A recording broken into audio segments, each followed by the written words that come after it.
Chapter 29. Dr. Wainwright sat in her Omega Wing office, typing her daily reports into TCOS. Her reflections concerned everyone. They were top secret, for her or Tom Granger's eyes only. It was her routine. She fulfilled it with religious regularity. She finished the staff entries. She referenced Dr. McAllister's nightmares. She was tracking their frequency as best she could, but it was difficult. He was tight-lipped about them, as if he didn't trust her. If he confided in her about the disaster that occurred here 16 years ago, she would help him find peace. She was making progress with the Omega Wolves. Why not him too? The Omega Wolves could return to the project's mainstream in a year or two, Dr. Wainwright thought. She was encouraged by their progress and confident in the therapeutic programs she designed. Undoubtedly, there is more to do for them than lock them away for the rest of their lives or shoot them. They didn't ask for this wretched life. She pursed her lips. Would Carolyn condemn Oliver to the same horrid existence? If this field test fails as miserably as I believe it will, she might have to. I'm ready for that eventuality. Is she? Dr. Wainwright was all that stood between the Omega Wolves and euthanasia. The doctors learned everything they could from them a long time ago. Dr. Meyer-Brandis believed keeping them alive was a dangerous waste of resources. Dr. Wainwright disagreed. There was a chance they could still prove beneficial. There was some positive response to the therapies she prescribed, but no guarantees.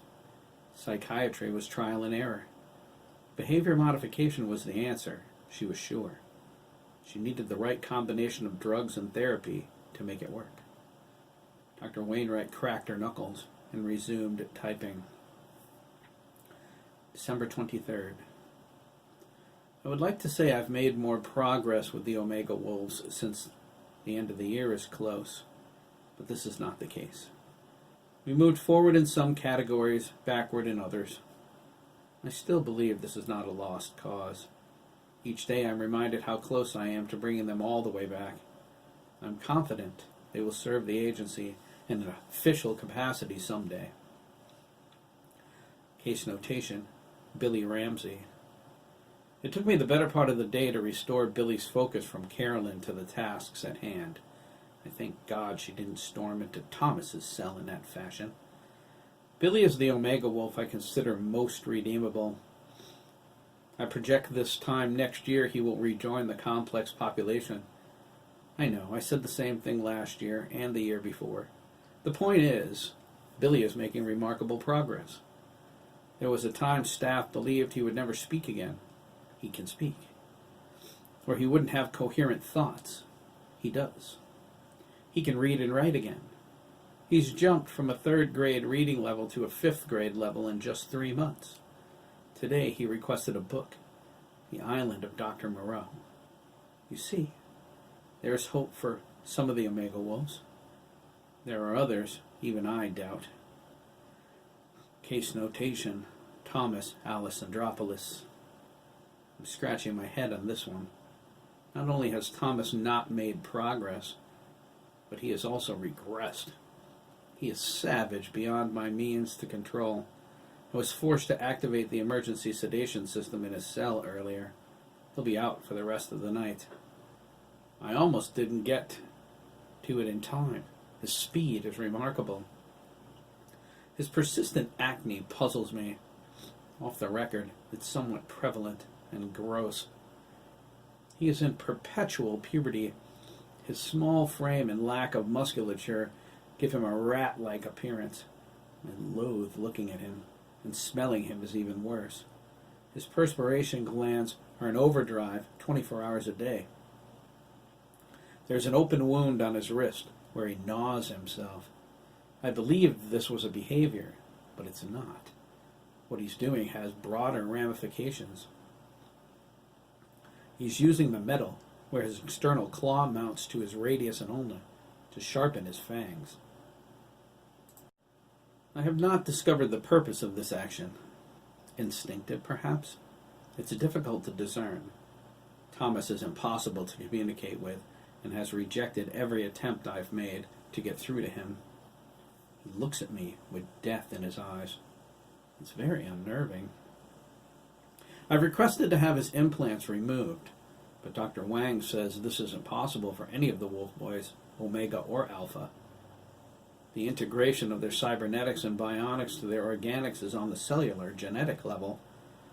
Perhaps cropping his claws or filing down his fangs. I'm close to signing the sanction orders for Thomas. There are others more deserving of my full attention. Case notation, Derek Avery. When he manages to stop sobbing, Derek is quite attentive. He still doesn't speak, but I am not convinced he is unable to. I am more of the opinion he doesn't want to. It is possible he's even further advanced than Billy. There's no way for me to gauge this unless he opens up to me. It's frustrating. I've devoted more of my schedule to Derek the rest of this week. If he shows signs of improvement, no matter how slight, I may upgrade his status and risk taking him outside. Note: when I went into his containment cell this morning with breakfast, Derek was humming Jingle Bells. Case notation, Nathan Davis. The only Omega Wolf of African American descent, Nathan demonstrates his virility daily. I fear his ability to control himself in an unsecured environment. I've said this before. He is overindulgent, for lack of a better term. Always.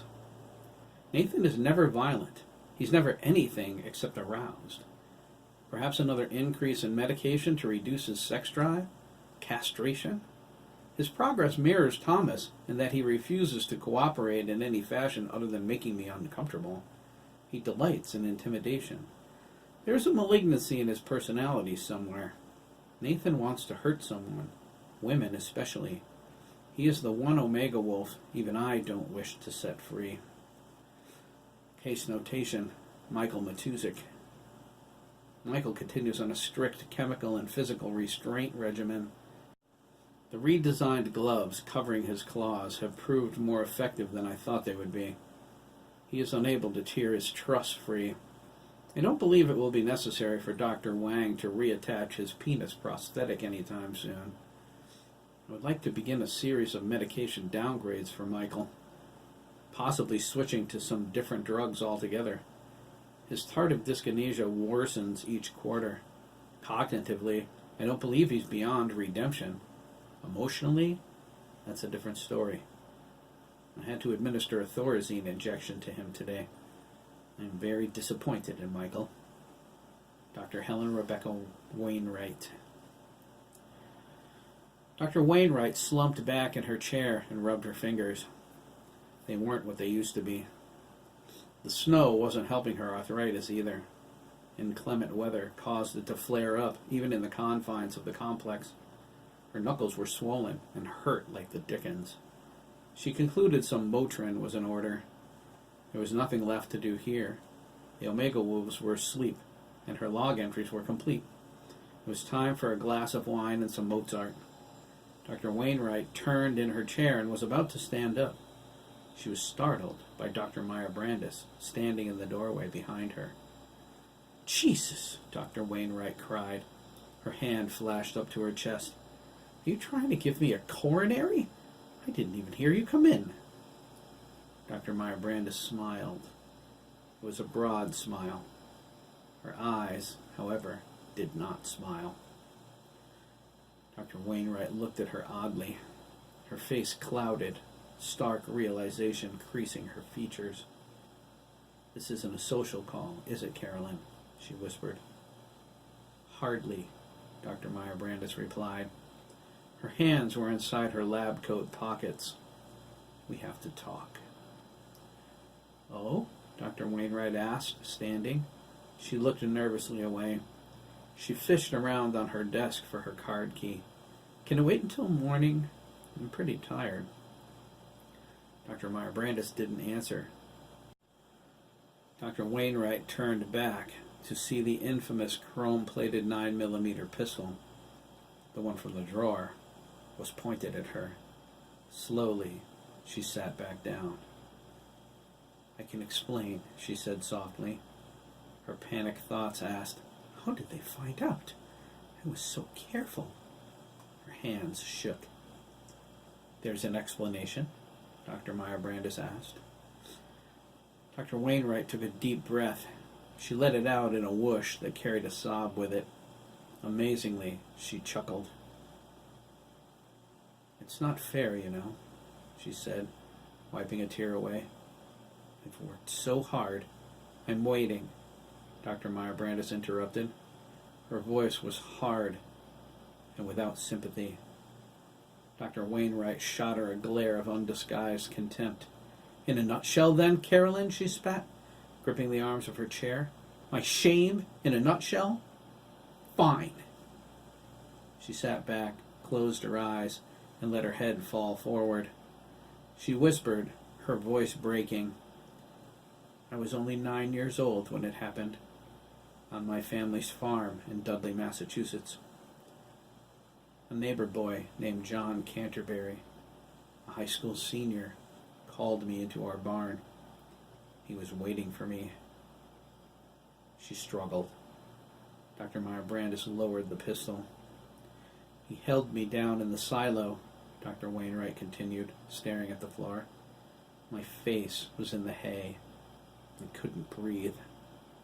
And the pain, like he was tearing me apart." She wiped her nose with the back of her hand. Finding it soiled, she grabbed a tissue from the box on her desk. "I see. Do you, Carolyn?" she asked, wiping her eyes with the tissue. "Do you know what it did to me? Do you know he robbed me of any chance of bearing children? Do you know what it felt like when my parents wouldn't press charges? They were ashamed, Carolyn, of me.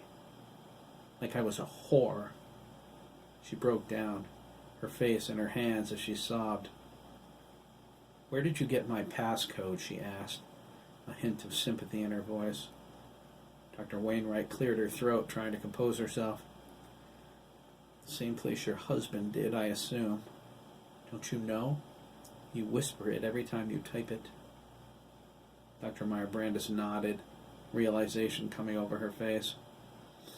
"And this is your justification for using Oliver to sanction Kevin Rossetti?" she asked. "His criminal perversions? Do you have to ask? All the children he's harmed. He was a monster. He deserved to die." She gripped the doctor's pant leg. "Can't you see? I've had a lifetime of agony thanks to John Canterbury. Can you imagine how many children I've saved from Rossetti? I had the right to sanction him." Dr. Wainwright burst into renewed tears. Dr. Meyer-Brandis let her head fall back. She stared at the ceiling for a moment, but then she turned and looked down. "I understand." "Do you?" Dr. Wainwright interrupted. "Carolyn, do you really? I knew Tom would, but..." Dr. Meyer-Brandis' eyes grew cold as she pressed the pistol against the top of Dr. Wainwright's head. "I understand," she said. "You had the right to kill him yourself." She pulled the trigger. The 9mm exploded with a loud bang. Dr. Wainwright snapped up and fell back, her arms pinwheeling. She hit the chair, slipped past it, and fell to the floor. Her head struck the tiles with a wet crack. Blood flowed from a nickel-sized hole just inches above her forehead. She shuddered violently and died, her eyes wide with surprise. Dr. Meyer-Brandis stepped back, scrunching her nose up at the stench of sulfur from her pistol. She shot Dr. Wainwright 3 more times to make sure she was dead. Dr. Meyer-Brandis secured Omega Wing and returned to ops. Dr. McAllister monitored Oliver's progress from his station. Wolf Boy 1 would shut down near Cody's cabin. The virtual reality program that activated when any of the Wolf Boys came online would fill the spaces in Oliver's memory. It would feel like a dream to him. As far as Oliver knew, he ran the entire time. Dr. Meyer-Brandis set her 9mm inside the drawer after replacing 4 bullets. She dumped the empty shell casings she collected from the scene into the wastebasket. Dr. McAllister didn't speak. It was over now. Dr. Wainwright was gone. There was nothing else he wanted or needed to know. Dr. Meyer-Brandis went to the intercom and dialed an extension. "Lieutenant Colonel Ryan," the colonel answered. "Dr. Meyer-Brandis," she replied. "I need a cleanup crew, Colonel." Lieutenant Colonel Ryan felt a crow walk over his grave. 10 minutes, he said unhappily. "Go out back," she said, "to the west side of the building. Make sure the troops have level 3 clearance at the minimum. I'll meet you at the Omega Wing's outer access door." "Affirmative, Doctor." Dr. Meyer-Brandis closed the connection and sat down at her station. "Going home, Rory?" she asked, accessing her terminal. "Shortly," he replied. "Dr. Wang will be finished momentarily. Kelly's fine. I double-checked your activation of the puberty programs, too. They're working as expected." "Good," she replied. "I'll set Oliver's to activate once he's asleep. Same with the other boys, even the younger ones. This way the program will already be active when their bodies start to mature. We can discontinue the puberty blocker medication regimens until we detect any adverse maturation effects. Otherwise, we can plan for our boys to become men." "The wolf men?" Dr. McAllister asked, lighting his pipe. She ignored him. "The puberty program uses their nano-repair systems to slow their maturation to a crawl. It should give their bodies all the time they need to adjust." He noticed his colleague accessing the system files. "What are you doing?" he asked curiously. She scowled. "I'm changing my passcode."